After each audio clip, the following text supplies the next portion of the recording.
Good afternoon from sunny southern Sweden. Now that we're passing into fall, if you sleep in a tent, you notice the temperature variations more strongly, especially at night.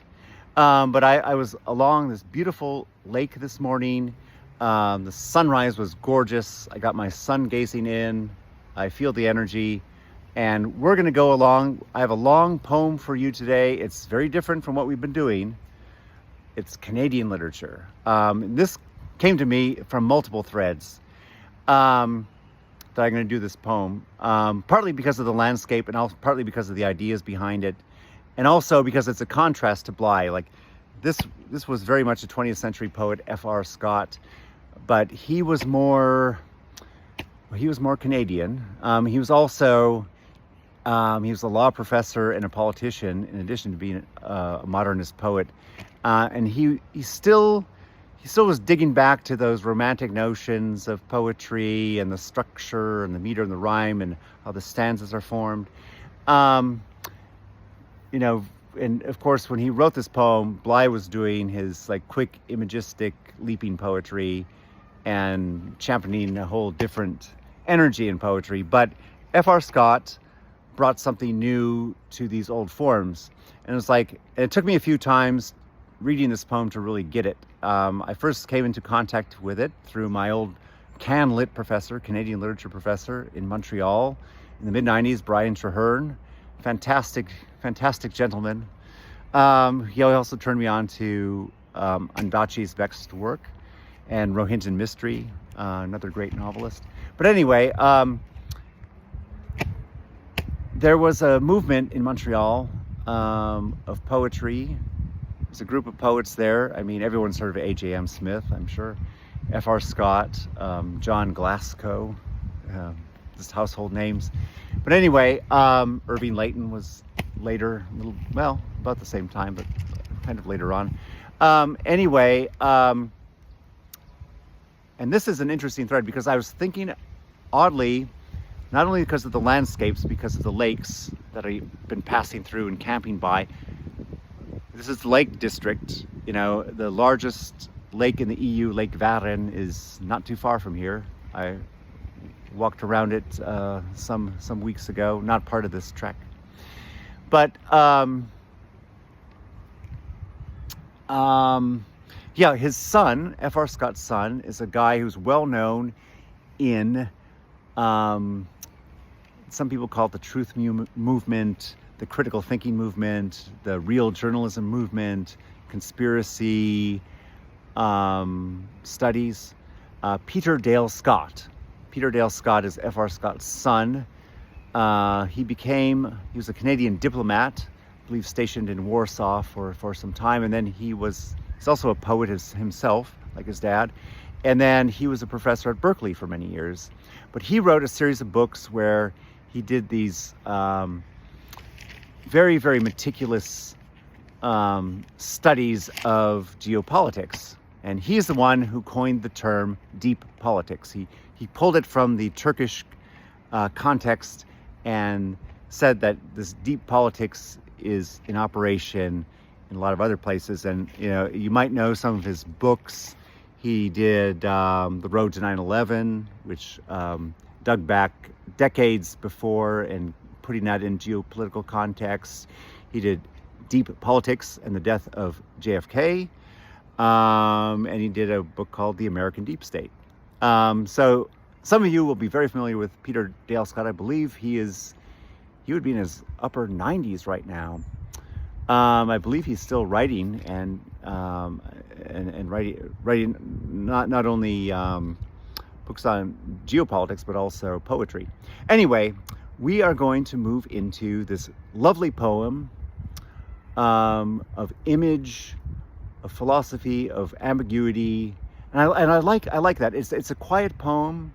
It has some really, really gorgeous turns of phrases that you might miss the first time you read it, but it also has a lot of thought and depth to it and it sticks with you. Like, I first read this poem in the 90s, and Trehearne tried to convince me that it was a much better poem. He said, I'm going to convince you that that poem is genius.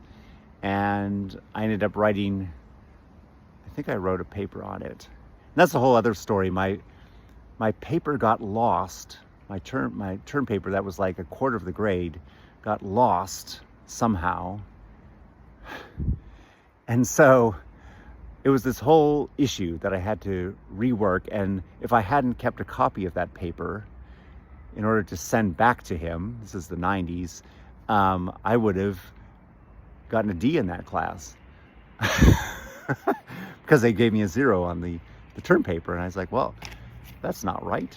So anyway, it's a bureaucratic process, but nobody cares about that. I don't either. Anyway, let's do the poem. Of course, I've been in these landscapes. I feel it, it starts with just the images and the observer, and then it gradually pulls you down deeper into other contours, shapes, shades, and he really pulls in like history, human civilization, and questions of how we're encroaching on it. And the other reason that I thought about this poem is because in this region, this is a major, major, major center of weapons manufacture and these so-called intelligent, high-tech weapons. And you can hear the testing sometimes in the background in these idyllic, beautiful little towns and forests and lakes. And then in the distance, you can see billows of smoke and it sounds like a distant war zone sometimes. But these companies are thriving. BAE Systems is here, Saab Technologies, and this is also the region where Alfred Nobel and then his dynamite company, its successor companies, are still manufacturing. And from what I've heard from some of the locals who work in these industries and from the security guards who stopped me the other week when I was wandering around like I always do, and I had to have a long conversation with them and explain who I was and what I was doing. Anyway, but it actually relates back to this poem, because I was thinking about this lake. I was thinking about those distant noises of weapons testing in these huge, beautiful nature reserves that they have cordoned off. And then just my rebirth and reconfiguration, and also just the controlled destruction that's going on all over Western civilization right now. It's just the perfect poem to quietly examine those themes of why we're going through this period of time, why we're here, and let's make something of it. Let's find some new energy and build new systems. How about that? And with that, I'm going to read this very dowdy, boring Canadian poem, but you're going to like it. F.R. Scott, Lakeshore. The lake is sharp along the shore, trimming the beveled edge of land to level curves. The fretted sands go slanting down through liquid air till stones below shift here and there, floating upon their broken sky, all netted by the prism wave and rippled where the currents are. I stare through windows at this cave where fish like planes slow-motioned fly, poised in a still of gravity. The narrow minnow, flicking fin, hangs in a paler ochre sun. His doorways open everywhere. And I am a tall frond that waves its head below its rooted feet, seeking the light that draws it down to forest floors beyond its reach, vivid with gloom and eerie dreams. The water's deep colonnades contract the blood, and to this home that stirs the dark amphibian, with me the naked swimmers come, drawn to their prehistoric womb. They too are liquid as they fall, like tumbled water loosed above until they die diagonal within the cool and sheltered grove, stroked by the fingertips of love. Silent, our sport is drowned in fact, too virginal for speech or sound, and each is personal. and laned along his private aqueduct.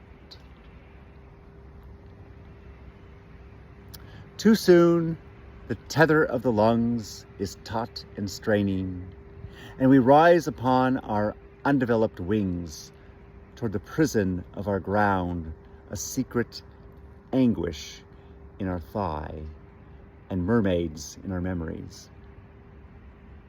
This is our talent, to have grown upright in posture, false erect, a landed gentry, circumspect, tied to a horizontal soil, the floor and the ceiling of the soul, stirring with cold and fishy care to make an ocean of air. Sometimes, upon a crowded street, I feel the sudden rain come down, and in the old magnetic sound, I hear the opening of a gate that loosens all the seven seas, watching the whole creation drown. I muse alone on Ararat.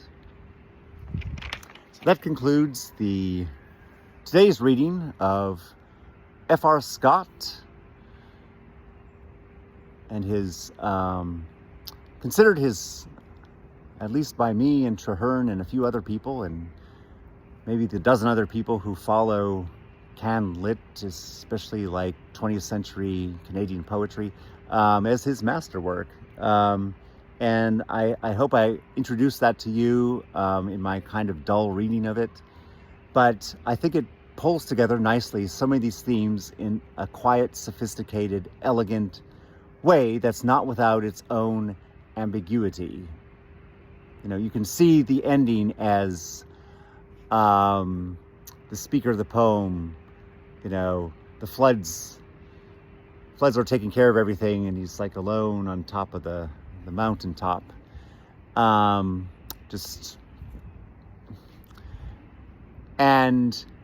But it's also, you know, is it also an engagement of the world? Is there also, you know, this idea, destruction, rebirth, reconnection, reconfiguring, and like in a personal life and in the way of nature? And, you know, we've all seen, you know, what nature does with structures that we think are going to stand for all time, and these things that we do to the planet that seem extremely destructive and wrong-headed and you know, anti-human, damaging, anti-nature, but somehow, and especially in this part of the world, it's like you can find many patches of gorgeous forests that are thriving, and where it restores your sense of rightness with the world, or at least with yourself and those closest to you and the things that you can affect in life. But within the context of these larger geopolitical events. And we mentioned, you know, F.R. Scott's work, social justice, and his son's work in demystifying the processes that are guiding these large traumatic events that are going on, and all the hidden hands.